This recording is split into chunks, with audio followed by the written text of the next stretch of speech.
What's up, guys? Mike B with the BFF Report, and today we're talking about TERA. This is a very long episode, so let's go ahead and get started. Alright, character creation. First thing to note is that there are 7 races, but not every race has 2 genders. As you see as I'm clicking through here, you see the Potpourri do not have a gender selection, the Ellen do not have a gender selection, the Baraka also do not have a gender selection, the High Elf has 2 females for some reason. I don't understand how that works. Once you select your race, you can now go ahead and choose a class. You're not locked from which class you could choose based off of your race. Like some games, certain race, gender only work with one class or whatever. Here, you could choose whatever you want with whatever you want. But since we can't talk about all of them, we're gonna go ahead and pick the human female because it's pretty much the most aesthetically pleasing, in my humble opinion. You see the different features we could play with, which is hairstyles and everything. We can flip over to the face, change the face around, but I think we're gonna go ahead and stick with the Emma Watson look from her legal years. Adornments, outfits is where you can actually see what they look like in various outfits. There's tons of different options to choose from if you consider all the different races and class combinations and all that. Here we're gonna play with the cheekbones and the facial structure and everything, the ears, the nose, the mouth, hair, everything. And what I'm going to do here is this is not a jab at the game itself. This is just kind of a hilarious observation in my opinion. Let's go ahead and make somebody with a really, really attractive profile, but with just a f***ed-up ass face. All right, let's get ready for the big reveal here. And success. God, it's amazing, isn't it? Jesus. Now, if you're worried that all of your characters are gonna look the same, don't, because there's enough customizable features here to make your character stand out pretty much completely. Everything from crazy head features, or as you just saw, the different actual animal types for the Potpourri. And then, of course, the Ellen, well, they all look like little girls. Let's just all be thankful that at least they put some clothes on them. But as good as it is, there's one thing that character creation in TERA definitely lacks, and it's a height slider. And it probably has something to do with the way that the armor fits and all that stuff later on. But they definitely make up for it in weird head features. Speaking of Ellen, can we take a moment just to talk a little bit about how this is being used to promote this? You know what? I don't think I need to go there. Now that you've made your character, let's talk about actual gameplay itself. Now, I've played through several of the closed and open betas and all that crap they've had over the past couple months, and things have definitely been changing. Initially, there was a huge list of things that I just could not stand. One of them was the starting area. I absolutely hated it. I thought that it was cheesy and repetitious, and it was really just not fun at all. But then they dropped this huge list of changes they made. This is just one section of it, and in here it says that there's a playable prologue. And we were like, whoa, last week we're like, what, a playable prologue? That's awesome, because as I've already said, TERA seems to do things backwards. They put all the cool stuff at the end of the game, and they give you all the crap at the beginning. Who wants to deal with all of the crap just to get to the cool stuff? They should be at least mildly fun and entertaining on the way up, right? Don't worry, I'll answer that. The correct answer is yes. But let's go ahead and get to that later. First, let's go ahead and show you guys the prologue. The prologue is 20 minutes long, roughly, give or take, right? And it puts you in at level 20, so you can experience what it's like to use whatever class or profession it is that you chose with all the abilities. Because one thing that sucks is when you get into the Island of Dawn and you're basically being fed one single spell at a time. Oh, here's another spell, oh, here's another spell. And you don't really get the gist of your character until you get up to the higher levels. Well, at least here, you can jump in here and check this out and see what it's like to play as a level 20 whatever. For example, I'm playing as a Slayer, and I hated it. I ended up deleting this character and re-rolling immediately after completing this. Oh, by the way, watch this. You see that blood spatter on the screen right there? If you live in EU, you will not see that in your game because Frogster is taking that out of your copy because your copy of TERA is gonna be rated for 12-year-olds. Yay! We'll talk about that some more in just a second too, because we need to wrap up this prologue. And watch what happens when things fade to black. Our forces on the Island of Dawn were wiped out, and Elion, the expedition leader, is missing in action. You were one of the first to volunteer. Pretty epic, right? I mean, at this point, I'm just like, yes, I cannot wait to try out all of the new early gameplay stuff that they were talking about. And I'm waiting for this load screen, and all of a sudden, fuck! That's right, we are right back at the Island of Dawn. I guess maybe for some reason I thought that when the prologue was gonna replace like a portion of the Island of Dawn, I wasn't gonna have to start all the way back at the beginning, but at least it served its purpose and it allowed me to not be miserable rolling a Slayer to level 20 just to realize that this wasn't for me. Instead, I'm now rolling an Archer. And here I am just, you know, being amazing at being an Archer, trying to find a way to make all of these redundant ass quests seem at least mildly enjoyable. I mean, there's no question that there are some amazing looking mobs in this game. The art direction, I like the way this game looks. I really do. Granted, it looks like it's, 2 years old, but with some extra glow, it still looks really good by today's standards of MMOs. And they have tons of monsters all over this place. Why is it that I'm just killing trees over and over again? Here's a quest. It says go kill some trees. Okay, great. I kill some trees. I come back. Oh, yeah, here's another quest. Like maybe half a level later. Oh, those trees. Yeah. So going up the tree. Tree. There's another kind of tree that I need you to go back and kill for this other thing. Oh, really? Great. Okay. Yeah. No problem. I'll go kill those trees for you. Oh yeah. Oh, by the way, now that you've done that, dang. There's this other thing that these other trees that's higher up on the tree that you need to go kill these trees thing for the tree stuff. Okay. This tree thing is getting on my nerves.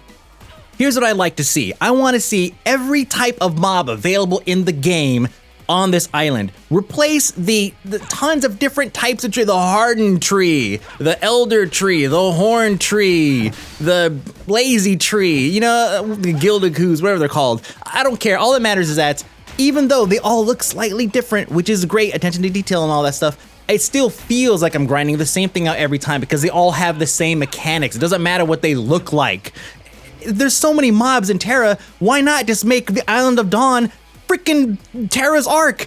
Put one of everything on that island, and that way I could experience what it's like to go up against all these different mechanics from all these different mobs that I'm going to experience from level 11 all the way up to level 60. This, in my opinion, would solve a lot of problems. You would have lots of variety right off the bat. You get to learn a little bit of all the mechanics that you're gonna encounter, again, over the next 50-something levels, and you're gonna have fun doing it because every encounter is gonna be different for every quest. And then once you get off, then start introducing factions. Oh yeah, there's these multiple tiers of this type of mob. As you start progressing through these areas, this area is controlled by this faction, and you have to go through and work your way up the chain. That's when you start introducing those things, because then it's gonna actually make sense. Hey, I remember killing that thing 40 levels ago when I was in the starting area. Oh, what's that? It's not gonna fit with the lore? Well, then rewrite the lore. The Island of Dawn, if you've been paying attention, came out of the water. It's one of the first, it just came out of nowhere, and everyone's like, whoa, what's this crazy island? We need to go inspect it and check it out. You can make it anything you want. It doesn't matter. Once you leave, you're never gonna go back for any reason.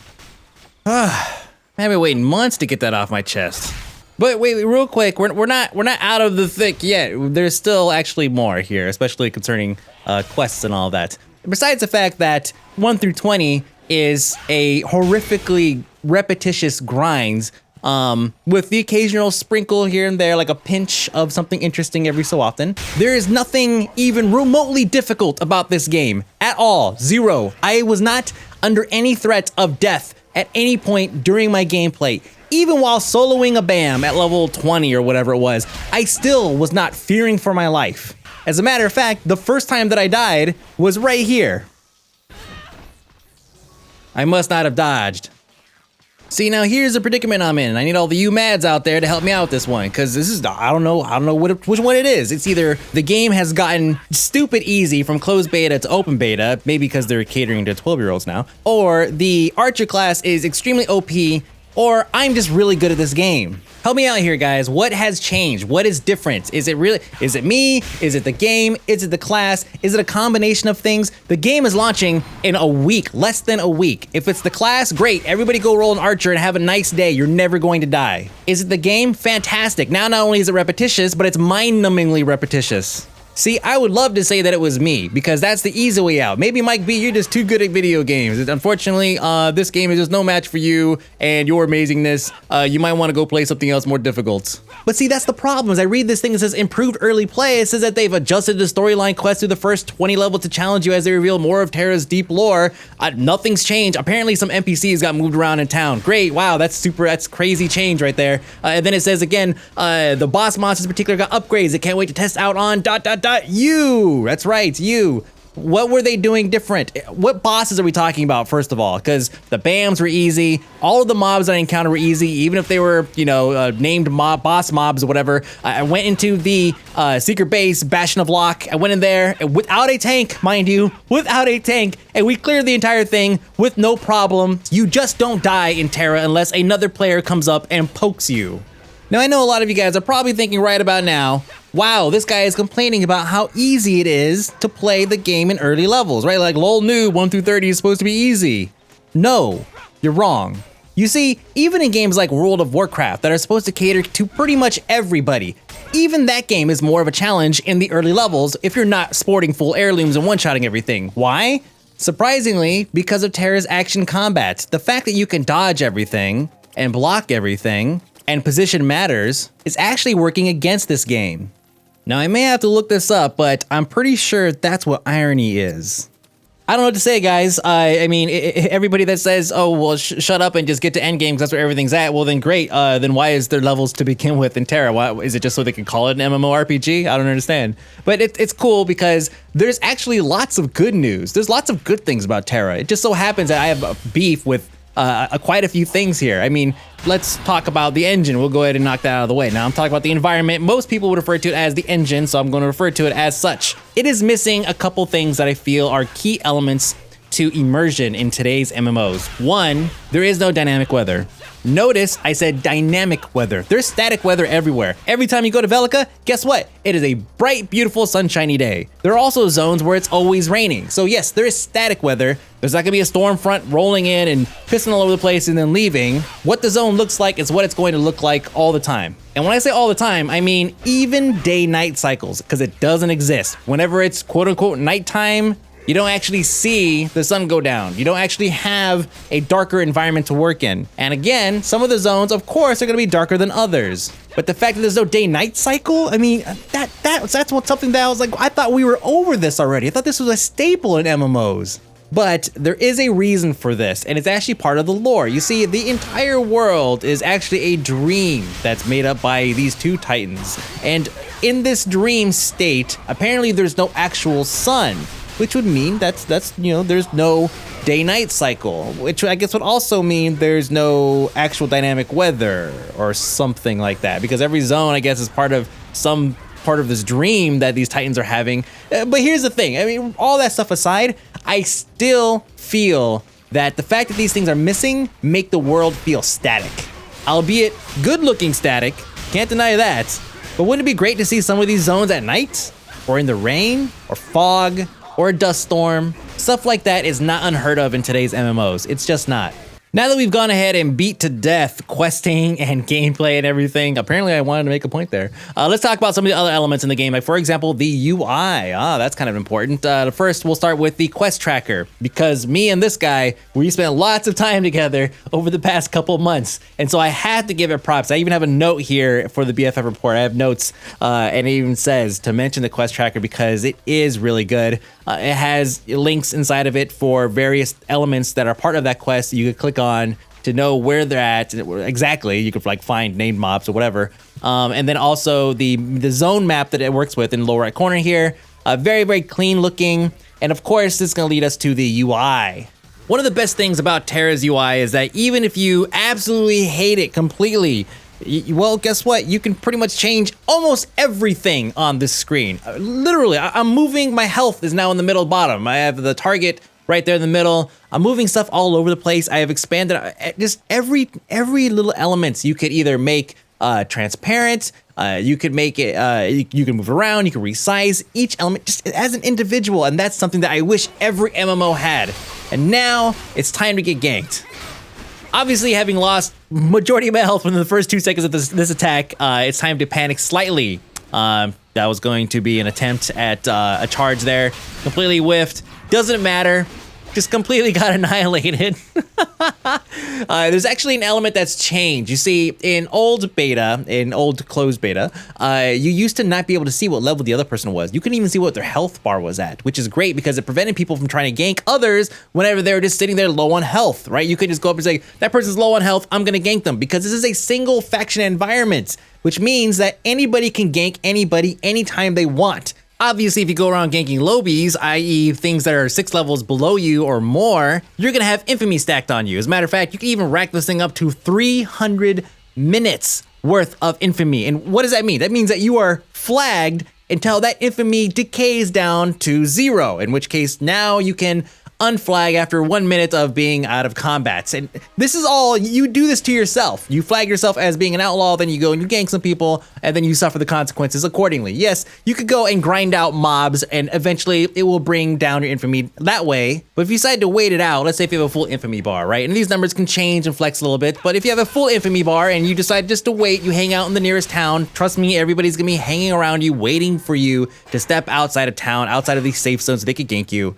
You're gonna be waiting for about 60 minutes. If you log off, it decays at a rate of 1 point for every 5 minutes. And there's 60 points in this bar. That's 300 minutes. So if you're gonna gank lobies, do it at night right before you go to sleep. I'm so happy we're talking about PvP because TERA's got it. They have it figured out. The way that TERA does PvP is the way that I wish everybody did PvP. So here's the way it works. It is a single faction, right? So because it's a single faction, you don't have to worry about, being ganked by the opposing faction or an opposing world. Granted, I guess somebody translated something from Korea that said that there might be world versus world stuff coming. I try not to look at that stuff because it ends up getting mutated into something that's consumable for the Western audience. And so I try not to look at that stuff. But let's just look at it right now, because right now it is great. We already understand the ganking thing, okay? We get that. Flag yourself for PvP, run up on somebody, and just gank them. That's fantastic. Yeah, I'm glad you feel good about yourself. Let's talk about the guild versus guild thing. I was on a Guildcast episode, or this is a show about Guild Wars 2 when we talk about it and all that. And I mentioned how the one thing that I miss is that there's no world PvP in that game. There's world versus world, which is a gigantic instance where there's massive battles, and that's fine. I'm talking about in the open world. If you're in a guild, wouldn't that be great if you could fight other guilds? Hence the name Guild Wars. And I had to poke fun at them because TERA has got that going for them. In TERA, if you are in a guild and you declare war with another guild, they don't have to agree to it, right? They don't have to sign a treaty or a declaration of war or anything.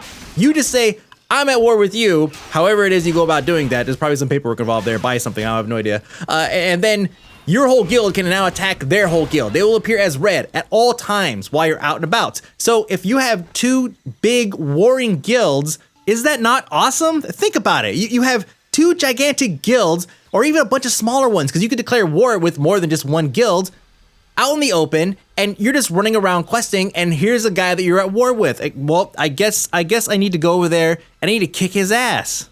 True story here. I know this is gonna seem extremely hard to believe, but here in my apartment complex, the way it works is the heater and the air conditioning unit only works like it's one or the other. They come in and they flip a switch and then you can use one or the other or something, right? Anyways, the maintenance guy that works around here, he plays lots of MMORPGs. He knows the BFF report and all of that. And we were talking for a good while about TERA. He played TERA and he likes the game, and we talked about, we had our differences and all that stuff, and we got into a fight, got in a wrestling match, put him in a headlock and all that stuff. And we didn't do all that. Anyways, he was talking about how he was on Basilisk Crag, the server on beta, and there was this huge just guild versus guild fight. And if you think about that, he said that he turned a corner because they were running around ganking a bunch of lobies in this guild, and then I guess they called all of their boys because they turned the corner and there was just a wave of red text coming at them. And think about how cool that would be, because there's collision detection on this. Every character has mass. So when you go into a fight, it looks like Braveheart, man. Like you're running in there and there's that clash in the beginning with the lances in front. That's the kind of cool stuff that TERA has, and that's what makes TERA unique in today's MMO market. But don't worry, PvP isn't the only thing that I think that TERA has gotten completely right. They also have, oh, by the way, there's also like battlegrounds and stuff like that. There's like death matches and stuff that's already in the game. And battlegrounds aren't in yet, but they'll be in like sometime later on. I hate to say it, but they're shipping with the unfinished product, and that totally sucks, but it's totally true. But that also totally sucks. Anyways, some of the PvE elements are also kind of cool. I'm not a big PvE guy. A lot of you guys already know that. You know that I try to get involved in the PvP side of things in every game that I look at. And when I say PvE, I'm talking about the stuff that's not questing. Questing was a totally different rant altogether. This is actually a bit more positive because it concerns BAMs. BAMs are big-ass monsters. Granted, I feel that they've gotten a little bit of a nerf, but again, it could just be, remember the whole Archer, me being amazing thing? It could be one of those things, but all in all, I feel that they were a little bit more difficult previously, and I hope that they get a little more challenging going forward. Anyways, BAMs, these big-ass monsters, they're in certain areas of the map, and this is where questing suddenly becomes much less important because you don't have to do it all the time. You could say, you know what? F all those stupid go kill X of Y quests, I'm gonna go and farm a bunch of BAMs. And then you go do that for like an hour or two, getting yourself like a couple levels or something off of that. If you solo them, you're probably gonna get more than just a couple, who knows? And then you go back to leveling again. But by this time, you're also gonna be getting access to some of the dungeons. And like I said, the dungeons were super, super easy. We went in, we're one person down, which was the tank, and we decided just F it, we're gonna go ahead and clear the trash. And the guy never showed up. We're like, okay, F it, we're just gonna do the entire instance. And we pulled it off. We had no problems whatsoever. And the best part is that it was actually fun to do. And the action combat is what made it fun. Unfortunately, it was just so easy. It was ridiculous. And again, I did this on my Lancer and it was much, much more difficult. We definitely wiped a handful of times the first time I went through the Bastion of Locke, aka the secret base, which is the first instance that you come across. Then we did the manor later on, and I definitely died a few times while doing that. But that's what makes these things fun. It's a learning experience. Unfortunately, again, here in the more recent beta, I feel like it's just things either got nerfed or, you know, the archer is amazing. I have no idea. It doesn't matter. All that matters is that if it was a little bit more difficult, if they could step it up just a little bit, then I would feel like I was getting an actual challenge out of it, like it was worth my time. And the reason why I know that this thing is tuned funky is because it was super easy to do the secret base instance, the one I'm showing right now. It was super easy to do this, and all of the gear that I was getting, I didn't even have the level for. It was level 22 gear. I couldn't even get it. It was all drops from bosses and everything. I couldn't wear it for like another like 1 or 1.5 levels or so. I had to sit there and turn in all my quests and then go do like one more thing, and then finally I could wear all the sweet gear that I got. Now, I know that I haven't touched on a lot of things, but we're 20-something minutes in. We have to draw the line somewhere. I wanted to cover the most important parts. The last and most important thing that you absolutely have to know about TERA is the payment system and how it works. Yes, it is a sub. However, it uses something called Chrono Scrolls. This is an item that you could buy with real-life cash money, and then you could take that item and you could trade it to people in the game for gold, or you could put it on the market for whatever, or you could trade it for an item. You could use it as a bribe if you're trying to be, like, let's say an elected official in the game's political system. You could use it as a bribe and say, hey, I'll give you this 2.5 Chrono Scrolls. I don't know if there's halves. I doubt there are. Here's a Chrono Scroll. Vote for me on, you know, Thursday. Whatever, however that works. The bottom line is that this is an item that can be bought with real money and traded in game. They're doing this obviously to combat RMT and all of that, and that's fine. Obviously, this is gonna have an impact on the economy because the players that have the most real-life cash are gonna be able to buy more Chrono Scrolls and then turn around, sell them on the market, make lots of gold, and then turn around and buy a whole bunch of stuff they would normally not be able to afford. Now, of course, on the flip side, there's gonna be people buying these things up. This thing is going to balance itself out, but it's definitely gonna be funky from server to server. It's gonna be different. Some people are gonna be feeling the effects of it, some people are not. It's gonna be just a natural part of their economy. We have no way of knowing. All I know is that before they implemented this, I said this game should go free to play. And I had lots of really good reasons too, but this was like early closed beta. They made tons of changes since then, and a lot of those things have been pretty much X'd out, which is great. And then they bring Chrono Scrolls into the mix, and it's like, okay, they could probably turn this into a pretty profitable venture. So I'm curious now to see, because with the introduction of these items, now it's anybody's game. But don't forget, we have lots of huge releases coming out before the end of this year that are probably going to steal some of the player base from this game, because it is a niche game. The combat system alone is polarizing enough. One thing's for sure, it's going to be a very interesting year for TERA. Alright, now I wish I could say that we've covered pretty much everything, but obviously there's a lot more out there to this extremely controversial game and very polarizing, as I mentioned before, title. So I'm curious what you guys think, man. Like, this is one of those games, like, I'll ask people and I'll get just extreme left, right sides of this thing. Like, people are like, this is the most amazing game ever. Everybody else is a noob. These people are like, this game completely sucks. Everybody else is a noob. And usually you get people that are like, oh, I might try it out and whatever. But this game is just so black and white. So I'm curious what you guys think. Let me know in the comments below. And if you have any questions about the game that maybe I didn't cover here, feel free to ask me. Don't ask me about balance stuff. I played an archer, obviously the most amazing class in the game. So I don't know anything about balance because they were completely imbalanced, unless you get one shot by somebody who's like 8 levels above you. But other than that, feel free to ask questions at AKMikeB on Twitter and Facebook, and obviously in the comments below. And I'll see you guys next week. Bye.